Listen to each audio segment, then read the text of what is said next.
welcome to the podcast. Very special episode today.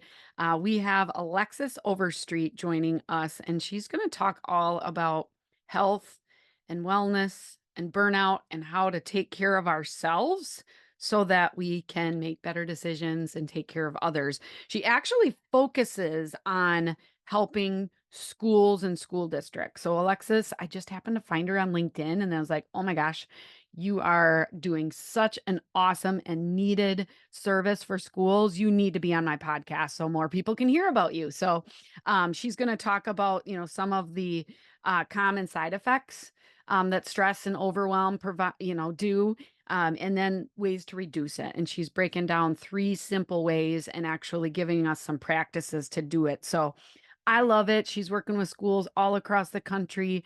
You are definitely going to want to check her out. And before we get started with today's episode, just want to make sure, as far as mental health and taking care of yourself, making social media a little bit easier for yourself is always a good thing. And the best way that I have, besides the free content that I put out in this podcast and our newsletter and our blog, video tips, is actually through our membership group. This is an online virtual professional development community that really brings together schools, over 400 different school districts and schools across the country and beyond, together to learn, grow, ask questions, share successes. So I like to think that our little social media membership group here at Social School for EDU will definitely help with your mental health as well. And will give you the skills to really shine and save time in your job. So now's the time. It's the beginning of the school year. Don't be afraid to ask. Okay. There is an investment to join, but the payoff can be huge, not only for your mental health and wellness, but for the benefit of your school, because we know that if you can attract and retain students in your school, that means money to the bottom line. So check out more at our website, socialschoolforedu.com, and you can learn more about our membership group there. Now let's get into today's K12 PR tip. All right, today's K12 PR tip in the middle of summer is based on today's title episode, basically focusing on our mental health and wellness. You guys, self-care is not selfish, okay? You cannot pour from an empty cup, okay?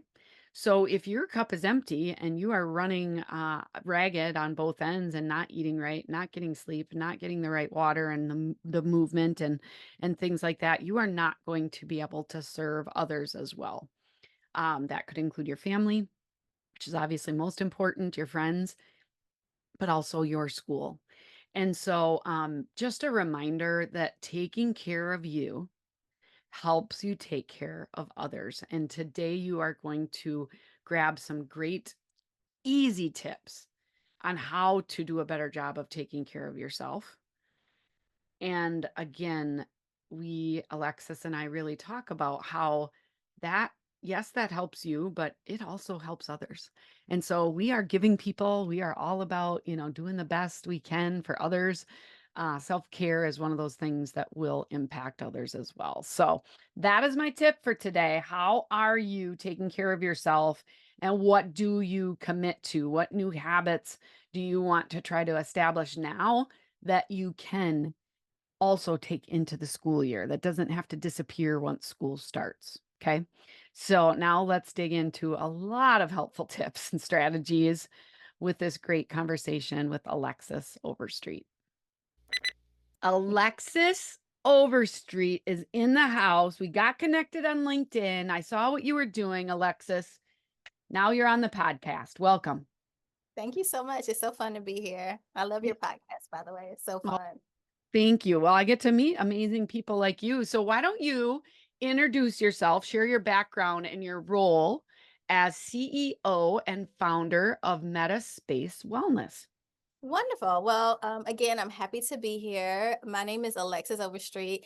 I am a psychotherapist, a licensed clinical social worker, and I started my career as a therapist, as a social worker, working in a methadone clinic. And the good work that came from that actually caused burnout for me. And as a result, I transitioned to doing some more work to help people figure out, but mainly, if I'm going to be real, help me figure out how to deal with my burnout so I can continue to do the things that I wanted to do. And that led me down a whole line of therapies and interventions that helped with wellness, well-being, body-based centered interventions, practices, skills to help people move burnout, stress, and overwhelm out of their body. And it happened that it came right at the time that the pandemic was dropping. I was hitting my second burnout, and as a result of that, my wellness practice came from that. And so I've been transitioning to working with school districts to help novice principals with burnout, with well-being, helping educators in general with how to figure out how to take care of yourself in a very stressful and also enriching environment, which is often the case with therapy. So that's a little bit about who I am. Well, Alexis, you are definitely my first psychotherapist that I've ever had. And some of my listeners were probably like, what is going on here? And then as soon as you said burnout, and as soon as you said, hey, I had to figure out something for myself, I'm sure everybody's like, oh my gosh, this is going to be such a helpful, session here. And it's just unique that you started and landed on helping schools. Can you tell me how that kind of came to be? Yeah, I will. Well, first of all, help a fair amount of educators in all different levels. I work with teachers, I work with school-based administrators, I also work with district level administrators as a therapist. And so working with that just kind of gave me some, I guess, some background to what is happening in the school systems. I will also say that I spent about 10 years of my life working in school district, working in low income school districts, working with publishing curricula for students. And so it's part of my background, but I will tell you what actually got me to make a pivot to go back to education is one of my high school teachers and also social media. It's pretty cool. And so her name is Miss Parker. I love to talk about Miss Parker. And she was one of my teachers that taught me desktop publishing, uh, go figure, on a Macintosh back in the days when they were called Macintosh, right? Yeah. And so I reunited and connected with her on the internet. And as a result, she just kind of reignited how beneficial she was for me at this really, really traumatizing time in my life, and how she got me connected with FBLA, and all these memories started coming back, and it just really dovetailed with me working with educators in my practice. And I was led to start working with school districts. Also, I mean, there's also, I mean, school systems are a little bit in crisis right now. So, and so I have some skills that I think would help them. And so all of that kind of came together. Yeah, your path and you are definitely needed here in 2024, have been for years. But I think schools, I mean, there's just so many schools that are focusing on this with the turnover and people leaving the profession and, really trying to find that balance. And I am a big believer in, mental health. I've had my own kind of experiences with anxiety, depression, and sometimes when things are going really bad, but Alexa, sometimes it was when things were going really good, which really was like Right. I was kind of mad about. So um I think with my listeners, Alexis, they have really demanding and stressful roles in school communication. You get brought into crisis and you kind of have to set feel your own feelings aside because you're trying to deal with everything. You're just involved in a lot. So what can you just start by sharing some of the common side effects that stress and overwhelm and trauma can kind of cause to your body? Absolutely. This is really, it's my jam. I love to talk about one of the things the first things I usually ask is, if your body could send you a text message, what would that text message be? Oh my gosh, that is a good Right. one. Right. And so some people are like, I don't know. Some people are kind of afraid to answer that question. But there are lots of signs that our body sends us when we are in times of distress. And they could be things like sweating, increase in your heart. These are kind of symptoms of anxiety. They could be shallow breathing. They could be shaking. They could be this overwhelm kind of this overwhelming sense of restlessness or this need to get out a lot of energy. The thing that I deal with most when I'm working with school districts and also in my practice is the cumulative effect of that, right? And so once those things start happening in your body, the internal work that's happening is your body is really trying to give you energy. So you're perceiving a danger, you're perceiving, and there are lots of those that are happening in the schools, right? I mean, so on so many levels. So your body perceives this, and as a result, your body's like, "Oh, we're going to give you a lot of energy in order to meet this demand." And so it starts shooting out neurotransmitters and hormones like adrenaline and what's another one? Well, adrenaline is one, cortisol is another, Yeah. to get us to do something, right? But what happens most often is we don't exert enough energy for that to make a difference. And so it becomes that we have a cumulative effect of those hormones kind of swimming in our body, not really doing anything. And so that is when we start having feelings of like burnout, chronic exhaustion, being chronically tired. So that's kind of on the anxiety side. Hmm. When we're not able to do the things that we want to do or kind of fulfill our purpose, or we feel that we have a lot of pressure, we're not able to complete our task, and we also have a lot of that, and a lot of the work that we do just in our modern world, but also in education, we tend to have feelings of feeling stuck, and that is when depression comes in. And anytime those mental health conditions, concerns come in, it impacts how we show up in the workspace. It impacts our productivity. It impacts our motivation to even do the things that we need to do, and we don't always show up as our best selves. So that's how it can show up in the workplace. It's a really hot topic right now, mainly because a lot of our students are experiencing that, a lot of our families, just really everybody. I mean, we still are living in a post-pandemic body. So, yeah. Yeah. Well, I know everybody listening can relate to what you're talking about. I especially appreciate the fact that you mentioned, like, you want to complete tasks, but you can't. There's Mhm. things that, red tape and, all of the different people involved. Sometimes you're involved with a leader that, you need to do something a certain way, but they don't agree. We've got school boards and, other people that have opinions. And so it just ends up really weighing on us. It does. With your experience with, so many schools and educators, what are some helpful steps that people can that people can take to reduce this? Well, the first thing is awareness. I think that sometimes we're just on, I remember working in the school district, and you start your day and it does not end until your day is into the kids get to the bell rings, but not really until the bell rings, but when they're on the bus and you're back in and that door closed, that front door closed, like those two doors is like, or clank, clank. And it's like, whoo. And then you have all the other things you have to do to complete your day. But what I would say is because educators are so much on rollerblades, just going through their day is really, really grounding with awareness, right? When we're in this constant state of moving and moving forward and doing accomplishing all of our tasks, sometimes we don't listen to. Actually, I think we do get those text messages, but we don't listen to the text messages that our bodies send us. And so having the awareness of like, what is my body telling me right now? Am I breathing really shallow? Am I sweating? Sweating is a way that your body, lets you know that you're in a place of stress. Once you start having those awareness, my main go-to, I have three go-tos, and it's breathing, movement, and hydration.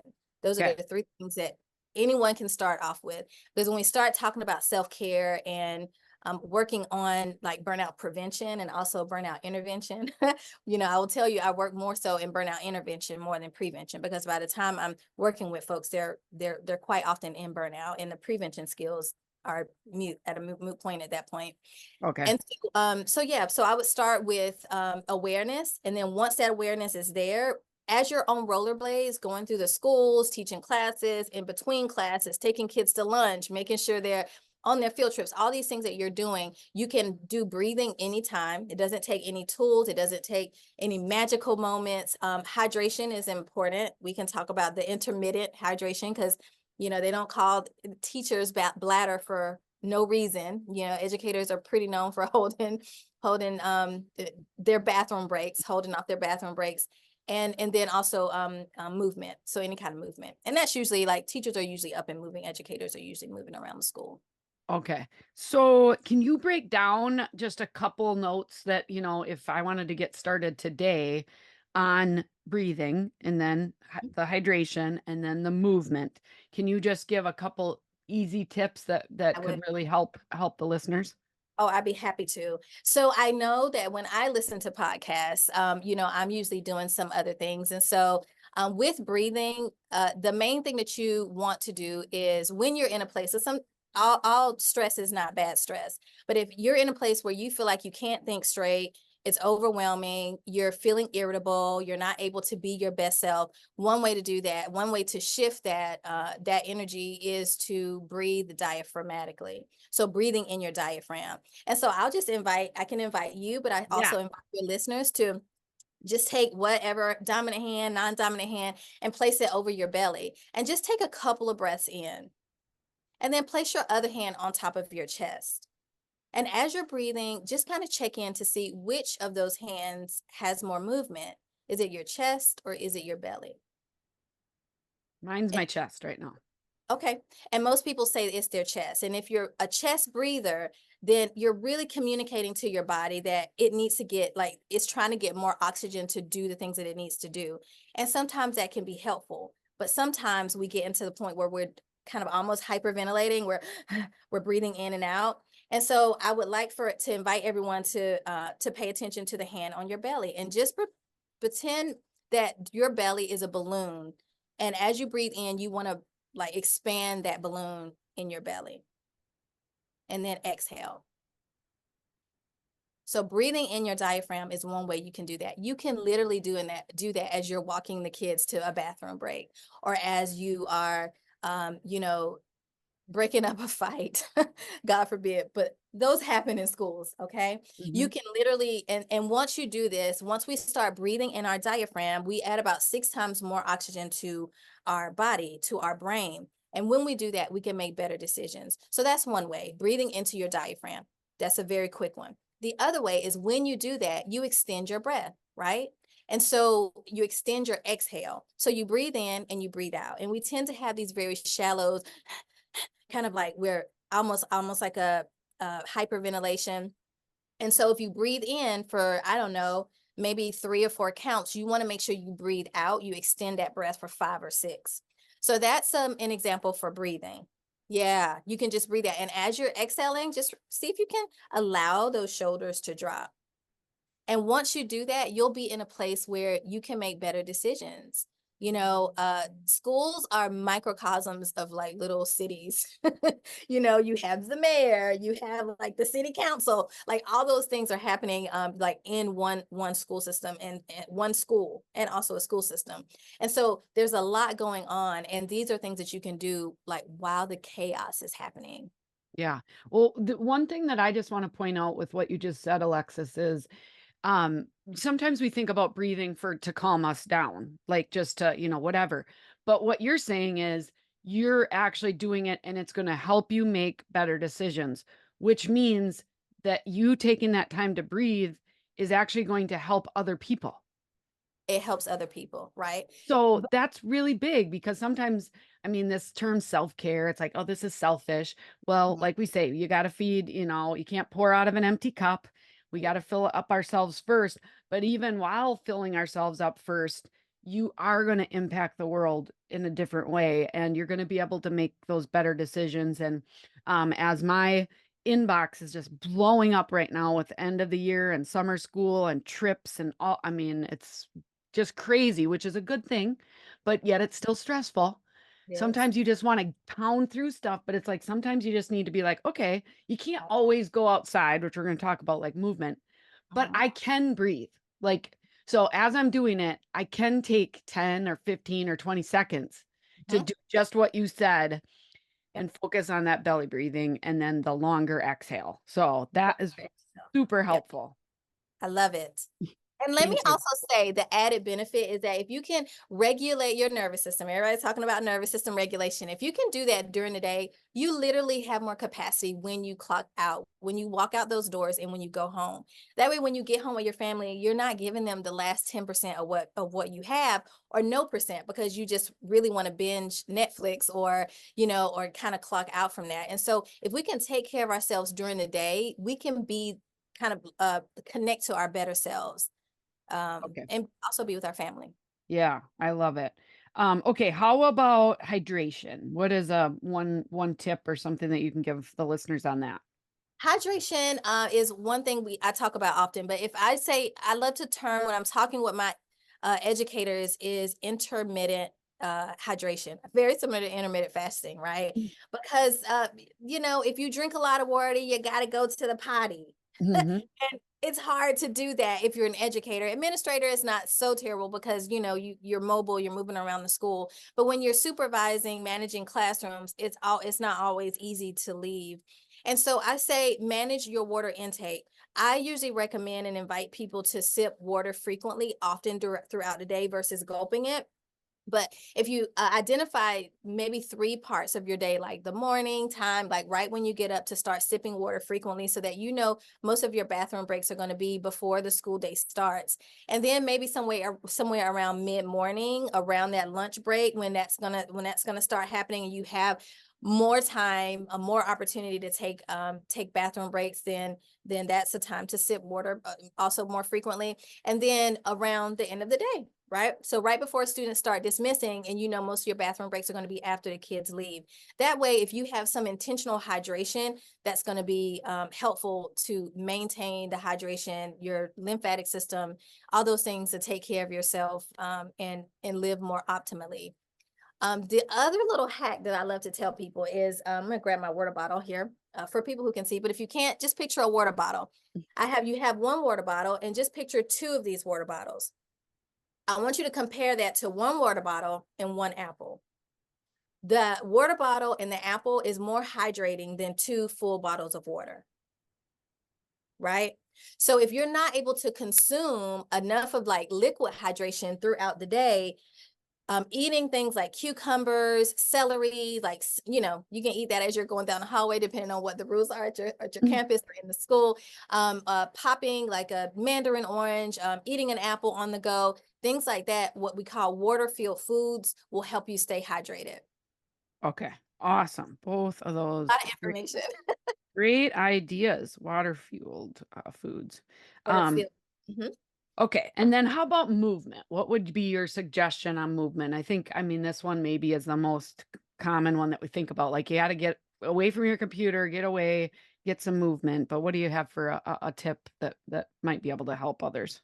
I would say I recommend people stop and do 2 or 3 squats, do a stretch, um, uh, do a walk around your office, do 3 jumping jacks. I really want to help people redefine what well-being and wellness looks like for them. And so it doesn't necessarily mean that you are not taking the 30-minute or hour class after work or on weekends. I encourage people to do that because that's really helpful. But if we do that throughout the day in very small steps, and for educators, this is really what can be really fun is that when you start incorporating it into your life, kids are going to see what you're doing, right? And so you're also teaching kids wellness as the day goes along.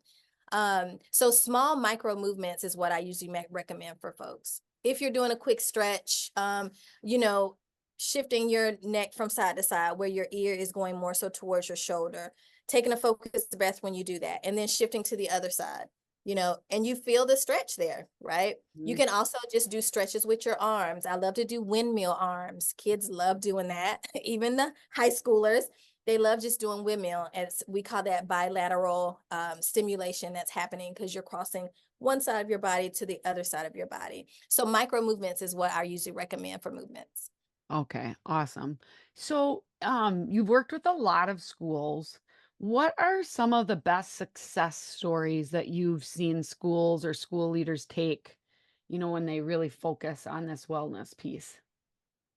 Some of the success stories, I would say, do you mean as far as like the different types of workshops that they do, or like outcomes that they? Well, I'm thinking the outcomes. I guess explain how you work with schools, exactly how you come in. I'm assuming you can do one day workshops or you kind of work with them over time. So first explain that, and then just if you can share some of the impact that that ends up making for a retained workforce or just better. I mean, overall morale is up, or some of those things. If you can share that.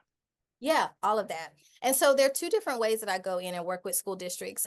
One way is to partner with them over a long period of time, because when we Okay. start talking about wellness, it's not just professional development. It really is, how do you change the culture of the environment that you're in, where people actually feel like you care for them, Yeah. and that's what people want. The research shows that folks will drive more time and work for less money if they feel like a school district or a corporation or their job cares for them. They literally will make less money and drive more hours if they feel like the work environment is conducive for them. And so, partnering with the school district, maybe over the year, providing different digital support for people to log in and do their own practices, to cultivate their own practice of self-care. And some other things that I do is individual workshops where I go in and actually teach really quick skills. The things that the success stories that I have encountered and read through feedback is that people feel empowered. Number one, like, I didn't know that I could do these things. And as a result of them feeling empowered, they connect that to their employer, their district, their principal, because sometimes I do district level, but oftentimes I'm doing school level, that they care for them, right? So it's not just like here we're throwing an app at you, or here are some donuts and coffee to make you feel better. You're actually giving them applicable skills for not just the school day, but also when they leave, go home and try to, have a life outside of work, which it's hard and harder for people to have this work life perspective. And Mhm. so, as a result of that, people have less burnout. If you have less burnout, you have less turnover. And if you have less turnover, you have more retention. And we know that finding it's really hard out here to find uh, educators. Right. And I will tell you, the pool is not as full as it was when I was in school before, the 2000s. It's we have a lot of people, a lot of educators skipping school districts, right? If they feel like the school district doesn't care about them, or it's too toxic, or it's too stressful for them, there are a lot of incentive, pay, recruitment going on now. And so if you want to really focus on your retention and recruitment, wellness and well-being is a great way to be able to do that. So those are some of the things that I've seen. Well, and I think that's so important. We talk a lot of in social media of attracting and retaining students and Mhm. attracting and retaining staff. And Right. basically, you're saying with this wellness, and I believe it's going to impact the student attraction and retention as well, because it's a whole culture shift. But not only is investing in, health and mental health and wellness good to retain the current teachers, but like you said, it's going to help attract Right. other qualified candidates away from districts that aren't doing it. Um, Exactly. do you work mainly, you're located in North Carolina. Do you work mainly with schools in North Carolina, or do you work with schools all over? All over. Yeah. Okay. Yeah, it depends on what they need, if they need actual in person and um budgets and all those things. And so some things are digital, some things are in person. Okay. But let me also say that retention is the new recruitment. So if you can retain your folks, if your folks know that you care about them, you're giving them skills to live. Everybody and their mama is talking about mental health. Every time you turn it on, it's they're talking about suicide rates, suicide risk, and also how do you maintain that. And so if you can retain your people, that is also recruitment. But Hmm. yes, I just wanted to say that little tidbit. But yes, Yeah. I go all over. Yeah. Well, and if you can retain them and they're happy, they're going to help you recruit. I don't know if that's kind of what you're saying, because if they're happy, they're going to talk about it, and then Absolutely. other people are going to come as well. But you don't need to recruit as many if they're not leaving, right? Absolutely. Yeah, that's awesome. Well, I think a lot of my listeners, some of them are principals or superintendents, many of them are school communicators, a communication specialist, but definitely all of these negative aspects of burnout. I mean, that affects them personally, but it also affects them as a school. We're going to have all of your contact information so that if you're interested in working with Alexis and just love your vibe, love your personality. So I think it's a fun way of kind of approaching this topic. It's worth it because attracting, retaining staff, and attracting and retaining students ends up impacting the bottom line for the school. And Right. so, yes, you have to invest a little bit, but I can definitely say that it would be worth it. So, um, as we wrap up, I'm going to leave with the best social media tip. But out of what we talked about today, is there any kind of final thoughts that you want to share with everybody? I would say because I do want to apply this to social media and your audience. I would say that if a school district is implementing wellness, well-being, it's one of their initiatives or goals for the year, or mental health, and you start adding that into your social media, you can stand out in your school district as an innovator. Okay, and so if other school districts are looking at you, they notice the benefits that's happening. You start talking about your retention rates, you start talking about how beneficial this is for your staff, the educators, administrators, staff in general in the school district. You are going to be leading in the field. As a result, we also know that people who are looking for jobs, the first thing they do is 2024, they check the socials, right? And so Mm-hmm. if you're incorporating that into your social media and talking about it, I think it just gives an overall perspective about the culture in your district, and it can shift many things. And as I'm thinking about this also, it's also good business for like taxpayers, right? People like to know that their public dollars, and we know that there are lots of it's a lot of rumblings about like should Yes. public education be public, right? And Hmm. so if people know that you're taking care of the people that work there, because everyone wants to work in a really great healthy environment, then that is also going to translate to your community. So I wanted to apply this, that just it's not just like frou-frou. It is about people, but it is also about profit. It's not just fluffiness. Yeah. It's real stuff. Yeah, and so I'm thinking about our school district. So my small little school district that I do social media for is under 300 students, K through 12. A lot of free and reduced lunch, just a lot of since COVID, right? Like Mhm. um, social emotional learning and just challenges that these staff members have to deal with on a day in and day out basis. And so they usually will have some in services. And I stopped in on one of the in service days, and they had stations set up that the teachers got to pick. And like in one room, they had like a massage person. In another one, they could get like a hand Mhm. massage. They would go into the art room and make clay pots, like, and work with their hands. And so Mhm. it was really focused on, kind of that mental break and, focusing on that. They went for a hike outside. Oh, wow. So it was all wonderful. But what I wanted to say, Alexis, when I'm thinking about that, because they didn't really share much with me so that I could share it on social media. But what I'm just thinking is you almost have to be a little bit careful, right? Because those taxpayers can be pretty snarky. Like, They that's what can. we're spending our money on. We're hiring massage, folks to come in, and some of those might have even been volunteers. We don't know. I don't know exactly how they handled it, but I can see that it would be really positive to be able to share some of those things, especially in the art room. And so I'd echo your point of posting about those wellness initiatives, whether you're doing them with students, whether you're doing them with staff, is powerful. You always have to kind of have your lens on, is like, And usually we have that one person in your community that's going to be challenging. So you think a little bit about what they're going to say. That doesn't have to drive all of your content, but Mhm. I think that's valuable. I think you make a really great point. And if you connect that, if anyone is having issues with that, you connect that with you could just go to Dr. Google and put in, mental health in the school, like the rates of mental health, and connect that to wellness, and also rates of burnout. And if you connect what you're doing with actual data, and there's tons of data out there, then I think that that would help. We will always have naysayers. We almost need them. Right. Yeah, we do. Well, that's great. This has been so fun.